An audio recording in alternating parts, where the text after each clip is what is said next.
Bienvenue sur le podcast du karting de Muret, un podcast où on parle de karting et de sport automobile en compagnie de Alexis Gerdil, le patron du karting de Muret. Bonjour Alexis. Salut Louis. Comment tu vas? Bah écoute, ça va, impeccable. Parfait, aujourd'hui on est parti sur un épisode un petit peu différent de ceux qu'on a fait avant. Aujourd'hui on va parler un petit peu de ton métier, de comment est-ce qu'on peut faire pour monter une piste de karting. Voilà, on a parlé peut-être dans l'épisode juste avant qu'il y en avait 400 en France. Je pense que chaque propriétaire de piste de kart a un petit peu fait peut-être les mêmes démarches que toi, où il y a peut-être différentes démarches qu'on peut faire pour avoir une piste de kart. Et je pense que ça peut être très intéressant de s'y intéresser un petit peu.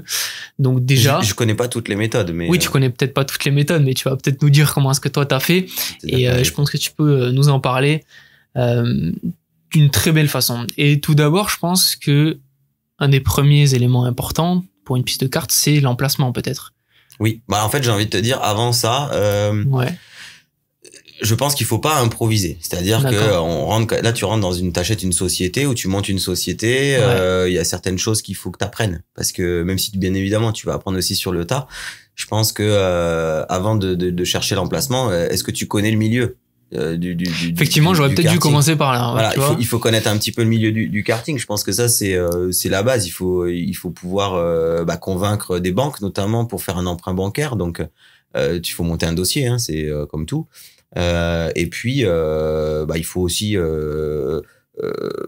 certaines connaissances, un petit réseau, ça c'est bien, même si ça peut aller vite, hein, encore une fois, mais c'est vrai que quand on vient un petit peu du sport automobile, en général on a plus de bagages pour bien démarrer, en tout cas démarrer un peu plus sereinement, quoi. Voilà. Donc la première chose, c'est déjà bien comprendre son milieu, bien l'apprendre. C'est pas très compliqué, mais tout dépend de sa vision. Chaque gérant de circuit a peut-être une vision différente de ce qu'il a envie de faire. Tout à fait. Moi, j'ai la mienne. J'ai des confrères qui ont leur propre vision de ce que c'est une piste de kart. Voilà. Donc ensuite, tu effectivement, tu trouves l'emplacement. Alors il y a plusieurs options. Tu peux effectivement tenter de créer ta piste de karting, c'est-à-dire tu prends un terrain nu et puis tu dessines un tracé dessus, tu fais l'enrober le goudron, les vibreurs et les infrastructures qui vont avec. Moi personnellement aujourd'hui, je ne me lancerai jamais là-dedans parce que on est en 2022, l'air quand même, on est plutôt dans une ère écologique. Donc c'est vrai que les mairies, ça leur fait un peu grincer les dents. Quand y avait pas de piste de kart et puis que du jour au lendemain on en monte une sur leur commune, il peut y avoir des riverains qui vont se soucier du bruit, les nuisances sonores. J'ai pas envie de parler de pollution parce que je pense que quand tu fais un aller-retour à New York avec un avion, tu consommes bien plus qu'une piste de kart avec ses moteurs 4 temps. Bon, maintenant effectivement il y a aussi cette notion, encore une fois, de propreté, on appelle ça l'air verte, quoi. Enfin, tu vois, ça fera, je pense, ça fera un épisode à part entière. J'en parle parce que justement, en fait, quand tu montes une piste de kart, tu peux faire deux choix, en fait. C'est-à-dire, soit tu te dis, je travaille avec des cartes électriques parce que ça existe, soit je travaille avec des cartes thermiques. Bien évidemment, la plupart, surtout les outdoors, les circuits extérieurs, travaillent avec du thermique. Les indoors commencent à vraiment s'y mettre, à travailler avec du électrique. Mais du coup, c'est important de savoir ce que tu veux faire parce qu'il faut le prévoir. Hein, forcément, c'est pas les mêmes infrastructures, ça demande pas les mêmes outils. Voilà, pour commencer. Et puis après, une fois que tu connais bien tout ça, moi je pense que le mieux c'est de se rapprocher des pistes de kart qui existent. Parce que t'as une antériorité, t'as ce qu'on appelle des bilans. Alors pour ceux qui savent pas ce que c'est un bilan c'est ta société mais en chiffres. Concrètement, c'est combien tu dépenses, combien tu gagnes, quelles sont les charges, parce qu'on a beaucoup de charges sur une piste de kart. Et puis tu as des ratios, des pourcentages. Il y a pas que l'essence et les pneus, hein, bien évidemment. Qu'est-ce que tu as envie de faire? Est-ce que tu veux faire juste une piste de karting pour faire du loisir et faire tourner des cartes sur des sessions de 10 minutes en location pour des particuliers? Est-ce que tu veux faire des courses pour les entreprises? Est-ce que tu veux te développer, faire des stages de pilotage? Est-ce que tu veux faire de la compétition? Parce qu'il y a des pistes qui font que du loisir et certaines pistes qui font également de la compétition.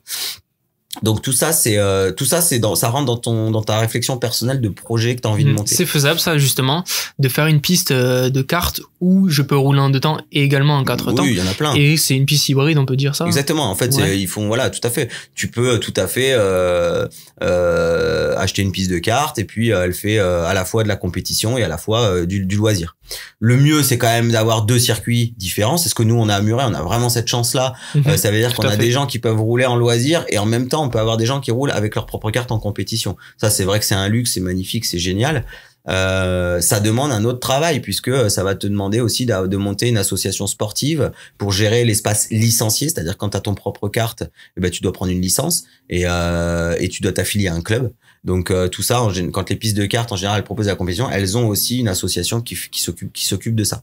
Voilà, donc bien déterminer son projet. Après, effectivement, trouver la piste de karting, c'est sûr que si t'es une piste de karting en plein milieu de la Creuse, t'auras moins de fréquentation qu'une piste de kart à côté d'une grande ville.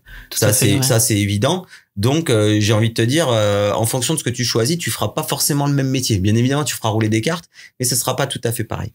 Nous à Toulouse, par exemple, on travaille beaucoup avec les entreprises. Donc il y a une démarche commerciale, il y a une structure commerciale et des démarches commerciales à effectuer.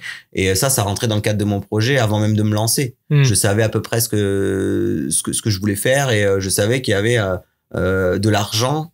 Et quand je dis de l'argent, c'est pas forcément dans la publicité, c'est dans du personnel compétent pour aller chercher justement cette clientèle-là, autre que le particulier. Et puis une fois que t'as tout ça, tu mets toutes tes idées sur du papier et puis t'essayes de monter un dossier solide qui prouve que tu maîtrises ton sujet. En plus, le fait de se poser et de monter un dossier, ça te permet de toi-même poser tes idées que t'as dans ta tête sur du papier. Je pense que c'est hyper important ça. Ouais, là on revient un petit peu en fait à tout simplement une entreprise classique, ouais, voilà, comme une autre, mais avec les contraintes d'une piste de karting qui sont du coup la localisation, parce qu'il faut quand même qu'il y ait du pouvoir d'achat autour et qu'il y ait des choses à faire parce qu'on est sur du loisir, du coup les gens viennent sur leur temps libre, donc avoir du pouvoir d'achat à côté. Du coup, on a dit aussi reprendre une piste de carte déjà existante. Parce je pense que c'est le plus simple. Ouais, c'est le plus simple au vu des le moins risqué. Ça, et le moins risqué, je pense. Et puis, je pense qu'on est mieux vu. On a déjà un réseau qui est fait. On a déjà des clients qui sont habitués. Puis t'as une base, t'as un fichier client, t'as des gens qui connaissent. T'achètes pas quelque chose où ça va prendre des années à se faire connaître et tout. Donc c'est vrai que, ouais, pour moi, tu t'enlèves énormément de contraintes dès le départ, le fait de faire ça. Après, t'as des pistes qui ont du potentiel, d'autres qui en ont beaucoup moins. Ouais. Donc ça aussi, comment est-ce que tu vas aller rechercher justement ces petits trucs-là? Est-ce que par exemple le tracé du circuit est important, les infrastructures, la clientèle déjà qui fréquente? Comment est-ce que par exemple on a déjà dégagé certains points là avec ce qu'on vient d'évoquer? Maintenant, je pense qu'il en reste certains assez concrets que tu peux encore aller chercher. Oui. Tu vas... je pense que sincèrement, les infrastructures et la localisation, c'est ce qui va déterminer ce que tu vas pouvoir faire derrière. Voilà. Moi, je pense que c'est vraiment ça. Et si t'es une piste un peu plus perdue, tu vas peut-être plus t'orienter vers la compétition. D'accord. Par contre, si t'es sur une piste qui est plus proche d'une grande ville, tu vas peut-être plus t'orienter vers justement la clientèle particulière et entreprise. Ça, c'est encore une fois, c'est un choix personnel. Et après, tu fais aussi en fonction de tes moyens, parce que acheter une piste de kart, ça vaut quand même de l'argent. Alors il y en a, ils ont de la chance, ils ont les moyens de se la payer cash. C'est pas le cas de la majorité. En général, on fait ce qu'on appelle des emprunts bancaires. Voilà. Mais un emprunt bancaire, pareil, une banque te demandera de l'apport. Donc, elle te demandera de te mouiller et de mettre un peu d'argent à toi pour, en général, t'es entre 15 et 20%. Ouais, donc c'est pas un truc qui se fait en 2 mois, quoi. Enfin, parce qu'il faut prévoir, du coup, cet apport-là. Moi, j'ai mis 2 ans. J'ai mis 2 ans et demi à monter le projet. Ouais. Mais j'avais travaillé sur des pistes de cartes, ça fait, pendant plus de 10 ans. Et j'étais passé par à peu près tous les postes, quoi, tu vois.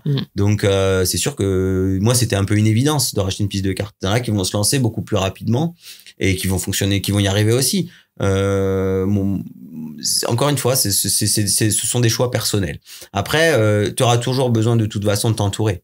Il faut t'entourer, il te faut un réseau, donc que ce soit financier, donc les banques, bien évidemment, avec un bon dossier professionnel et tout. Et il faut aussi s'entourer avec ceux qui vont t'aider à exploiter ta piste de carte. Par exemple, t'as une piste de carte mais t'as pas de carte. bah, tu peux rien faire. Donc, il faut te rapprocher vers des constructeurs de cartes. J'allais y venir justement. En France, on en a un super, c'est le leader mondial, s'appelle Sodicart. Ils sont basés à Nantes, avec lequel j'entretiens de très bonnes relations. Je les trouve très professionnels. Ils connaissent leur métier, mais absolument par cœur. Et puis, ils ont été de très bons conseils au début pour moi. Voilà, ils m'ont donné une espèce de liste des pistes de cartes potentielles. Je leur ai dit ce que je recherchais à peu près. Ils ont ciblé. J'avais déjà entendu parler de Muret, mais ils me l'ont confirmé. Et du coup, bah, c'est vrai que c'était quelque chose qui m'a beaucoup aidé. Après, tu rentres dans de la négociation. Ça se fait pas comme ça. Oui. Moi, je t'ai dit, ça m'a pris à peu près 2 ans et demi. Ouais. Voilà. Moi, j'avais pas les moyens d'acheter une piste de cartes avec les murs. Par exemple, ce que veut dire avec les murs, c'est avec le terrain. Ouais. Donc moi, j'ai acheté un fonds de commerce que j'exploite aujourd'hui avec un loyer tous les mois. Voilà. Par contre, c'est ma boîte, c'est ma société. Donc tu vois, tu peux être propriétaire de ton terrain. Ça va différer d'une piste de carte à l'autre. C'est ce qui détermine ça, c'est aussi le coût, quoi. Enfin, je veux dire, un terrain coûte très cher. Donc quand tu dois faire un emprunt à, je sais pas moi, 600-700 000 euros juste pour le terrain, qu'on te demande 20% d'apport, bon, je te laisse faire le calcul. Plus après l'achat du fonds de commerce, je te laisse faire le calcul, ça va très très vite. Ouais, donc bon, après t'as des pistes de cartes qui valent moins que ça, hein, bien évidemment. Mais voilà. Après, c'est pareil. Une grosse piste de cartes qui génère un gros chiffre d'affaires, ou un chiffre d'affaires assez conséquent, te permettra aussi, en tant que gérant, de te développer si tu le souhaites. C'est-à-dire que tu pourras te dégager du temps parce que tu auras de la masse salariale, parce que tu as les moyens de pouvoir embaucher des gens. Et du coup, cette masse salariale te permettra de faire tourner l'exploitation. Et toi, ton rôle de gérant, c'est de développer tout ça, de former, de trouver des solutions à droite à gauche, voilà, pour trouver tous les outils dont tu vas avoir besoin après dans le temps. Mais je cache pas, enfin voilà, les 3 premières années d'une société, c'est toujours très dur. C'est pas forcément, c'est dur, oui, je vais pas dire que c'est facile, mais c'est surtout que tu bosses, quoi. Ouais. Ah ouais, tu bosses beaucoup. Et sauf si tu t'en fiches. Mais je pense que quelqu'un qui met un peu de sous, il s'en fiche pas. Donc du coup. Surtout avec ces sommes-là, quoi. Enfin, en général, la plupart des gens qui mettent ces sommes-là, je pense qu'il y a un minimum d'affect derrière. Il y a voilà. Bah, je pense qu'en général, de toute façon, c'est une passion. Donc en général, tu t'y mets, mais c'est vrai que c'est beaucoup de travail. Quand t'achètes une société, tu veux aussi la mettre à tes couleurs un peu, tu vois. Tu veux la mettre un peu à ton image. Tu veux faire des choses qui parfois seront inutiles, mais que finalement le sont pas vraiment parce que c'est toi qui vas y bosser dedans, donc si tu veux montrer ce que tu es capable de faire, ce que voilà, ça fait partie de tu veux te sentir bien là où t'es. Donc voilà, donc pour ça il te faut de l'argent, pour ça il faut du coup dégager des bénéfices. Donc si voilà, il y a quand même vraiment cette étude financière dont je vais parler beaucoup parce que je pense que ça se pose se pose. Donc des choix déjà qui sont faits au niveau financier, des choix ensuite au niveau du choix de la piste dont on a beaucoup parlé, des choix également au niveau du constructeur des cartes qu'on va utiliser, et ensuite même on peut aller un petit peu plus loin. Il me semble que toi, tes premières cartes, tu les avais achetées d'occasion. Oui. Donc ça aussi c'est une petite porte d'entrée qui peut faire qu'on peut réduire les coûts pour démarrer, pour lancer son entreprise. Tout à fait. Bah voilà, nous on a récupéré une piste de cartes dans laquelle il y avait tout à refaire. Ouais. Alors c'est à la fois génial et à la fois vachement difficile parce qu'il te faut beaucoup d'argent. On a eu la chance de faire une année exceptionnelle la première année. Et du coup, ce qui nous a permis déjà de convaincre les banques pour refaire un deuxième prêt pour investir. Et puis également pour se donner confiance à faire tout ça. C'est important, la confiance. Je te cache pas que les premières années, tu dors pas beaucoup la nuit parce que t'as peur. Moi, je me rappelle des petites anecdotes. La première année, je faisais un transfert d'appel de l'accueil du circuit directement sur mon portable, même la nuit. Sauf qu'on m'appelait à 3h du matin, tu vois. Ouais. Donc je décrochais et on me disait oui, vous êtes ouvert. Il est 3h du matin, non, on est fermé. Bon, c'est parce que t'as peur en fait que tu fais ça. Maintenant, je te garantis. Ah oui, maintenant c'est répondeur. Mais parce que t'as envie de bien faire. C'est le début, donc t'as envie de bien faire. Après voilà, aujourd'hui tu vois, ça en fait des bonnes anecdotes, on en rigole. C'est vrai que sur le moment, tu te lèves à 8-9h le matin, t'es fracassé parce que tu t'es couché super tard et puis t'es anxieux. Ouais. Bon voilà, en tout cas après il y en a qui le prennent encore plus cool. Moi c'est vrai que c'est ce que ça m'a fait. Maintenant tout le monde est différent, mais voilà, donc tu te donnes vraiment les 3 premières années, ça c'est déterminant, et après une fois que c'est lancé, tu t'apprends à relativiser un peu plus les choses, et puis surtout moi je sais que chaque année je progresse, c'est-à-dire je fais progresser la boîte. Je fais beaucoup plus attention à mes recrutements maintenant. On a des personnes vraiment qualifiées aujourd'hui au karting de Muret, et ça c'est vraiment un bonheur et un plus. Il il y a pas de salarié parfait comme il y a pas de patron parfait, mais par contre, l'idée c'est de s'en rapprocher un maximum pour que tout le monde soit épanoui. Voilà. Donc moi j'ai dû réapprendre plein de choses. Moi je travaillais sur des pistes de cartes où on comptait pas nos heures, on était payé au lance-pierre et il y avait pas de planning. Tu bossais du matin au soir et voilà, c'est tout. Tu commençais, bon, t'avais une heure de départ mais tu savais pas quand est-ce que tu terminais. Aujourd'hui, on est en 2022, on est du côté de Toulouse, donc c'est une ambiance un peu différente. Les salariés, ils ont besoin d'avoir un planning, avoir un rythme.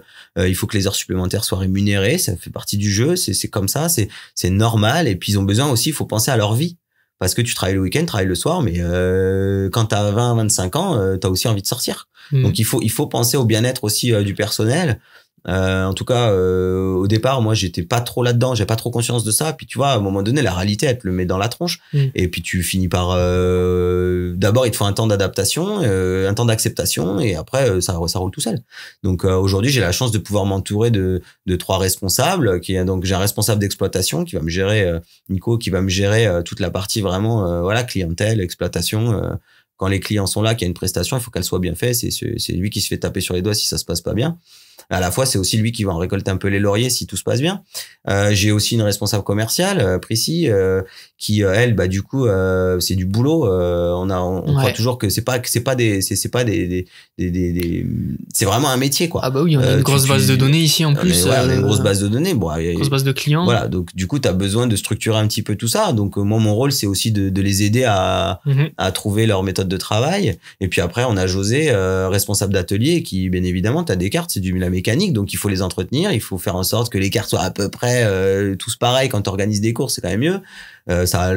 Franchement, j'ai pas peur de dire que ça a pas toujours été le cas au karting de Muret. On a fait beaucoup d'erreurs, hein, mais franchement, on s'en sort plutôt pas mal. Et puis après, aujourd'hui, cette année, il y a une petite différence, tu vois, c'est que ça faisait quelques années que je voulais absolument avoir un parc événementiel, donc des cartes juste pour les événements. Et cette année, ça y est, j'ai eu enfin la trésorerie pour pouvoir le faire, et les bilans derrière pour pouvoir me convaincre de le faire. Donc tu montes ta boîte, c'est une chose au départ, et puis après elle évolue. Ta vision aussi change, et du coup tu progresses en fait. Tout à fait, notamment avec les retours clients et justement le fait d'avoir eu cette nouvelle flotte de cartes là, enfin ça s'est ressenti directement. Et c'est pas parfait en plus, c'est pas encore parfait, on y travaille, mais tu vois, c'est pas parfait. C'est encore une étape qu'on a franchie. Tout à fait. Et j'ai plein de choses en tête, mais est-ce que j'ai pas encore la confiance de me lancer. Donc tu vois, c'est vraiment ça viendra. Je veux dire, c'est sûr que je suis un meilleur gérant maintenant que il y a 8 ans. Je travaille différemment, par contre, vraiment différemment. Maintenant que j'ai des responsables, je suis moins présent sur site. Je viens beaucoup en off, tu vois, pour justement prendre les choses un peu moins à cœur, avoir avoir un œil extérieur, faire un petit peu un recul. Ça permet aussi de voir les choses un peu différemment que d'avoir la tête dans le volant. Tu ne peux le faire que si tu as des salariés, et pour avoir des salariés, il te faut du chiffre d'affaires, tu vois. Donc tout ça se construit en fait. Et après, par contre, t'en as qui achètent des pistes de cartes, et c'est franchement c'est une autre méthode, et ça marche très bien pour eux aussi. C'est le faire en mode un peu familial. Donc c'est eux qui sont à la caisse, c'est eux qui sont en mécanique, c'est eux qui font tout ça, et puis ils font ça en famille ou avec très peu de salariés, et puis ça marche bien pour eux depuis plus de 20 ans, tu vois. Donc et puis voilà, c'est vraiment 2 méthodes. Ça dépend de ce que tu as envie de faire, ça dépend de ton projet. Voilà, si ton projet c'est de te dire je veux y aller du matin au soir toute ma vie parce que c'est ma vie, je kiffe ça, j'adore ça, je veux faire que ça. Voilà. Par contre, si tu te dis moi je veux plutôt développer, je veux plutôt faire un maximum de choses sur le circuit, tu vas travailler, il te faut que tu te dégages du temps, t'as pas le choix. Parce qu'à un moment donné, le temps c'est incompressible. Voilà. Tout à fait. Une journée fait que 24 heures. Et que sinon tu commences à le payer. Voilà. Donc monter une piste de cartes, c'est largement faisable. Je vais pas dire facile, j'allais dire facile. Non, facile, on a bien vu que c'était pas facile quand même. C'est à la fois compliqué, et en même temps j'ai envie de te dire si tu te lèves le matin et que t'adores ton job, t'as pas l'impression de bosser en fait. Donc le danger il est là justement, c'est quand tu te lèves le matin et que t'as plus envie d'y aller, là c'est compliqué. Donc il faut à un moment donné être capable aussi personnellement de prendre un certain recul pour toujours garder cette motivation intacte, et voilà. Et après, le dernier conseil que je peux donner quand on n'a pas les 20% d'apport, par exemple, pour se lancer, moi c'est ce que j'ai fait au départ, tu prends un associé en fait. Alors ça se passe bien ou ça se passe pas bien. Moi en l'occurrence, bon, ça s'est pas spécialement super bien passé après, mais en tout cas au départ c'était génial et tout seul certainement que je l'aurais pas fait parce que bah Je t'as pense beaucoup que plus de courage. être deux dans le bateau ou Bah, plusieurs dans le bateau. ouais, ça alors peut déjà d'une tu aider divises aussi. l'apport financier par deux, donc c'est pas rien. Et puis deuxièmement, bah t'as quelqu'un qui est là avec toi, qui est mouillé Moralement, comme toi. ouais, Quoi. voilà, ouais. Donc Ça en peut fait, ça aider. te donne vachement de courage. Donc ça peut être une solution. Bien définir les rôles à l'avance, c'est ce que je conseille. Par contre, c'est un Ouais. peu ce qui nous a manqué nous. Bien définir les rôles, bien définir les objectifs, s'assurer que nos objectifs sont communs, que ça va pas, même si ça évolue, on peut pas prévoir l'avenir, mais tu peux quand même avoir certaines grandes lignes. Et puis après, bah, tu remontes, tu te retrousses les manches. Et puis tu charbonnes et puis faire des bons choix de recrutement aussi, je pense que ça c'est important. Et considérer le salarié aussi, je pense que c'est une erreur que je considérais les salariés, mais je le faisais mal. Et aujourd'hui je le fais beaucoup. Je suis peut-être moins humain qu'avant. Avant j'étais peut-être plus humain, mais aujourd'hui je suis un peu moins humain. Mais en final ça se passe beaucoup mieux avec la masse salariale et je suis assez fier de ça parce que c'est une belle évolution. En tout cas personnel, voilà. Donc après c'est une aventure d'une vie. Voilà, je pense qu'on peut finir sur cette note très positive. On a compris qu'une piste de cartes ça se faisait pas du jour au lendemain, que ça demandait pas mal de préparation, que être tout seul là-dedans c'était pas une chose facile non plus. Je pense que s'entourer, comme on l'a dit, avec des partenaires et peut-être des associés, ça pouvait également être une très bonne chose. Oui, je pense. Voilà. En tout cas voilà, moi je changerais rien. Parfait. Bah écoute, ça sera le mot de la fin. Je te remercie Alexis et puis on se retrouvera pour une prochaine épisode. Bah écoute, merci à toi. À bientôt. Au revoir. Au revoir.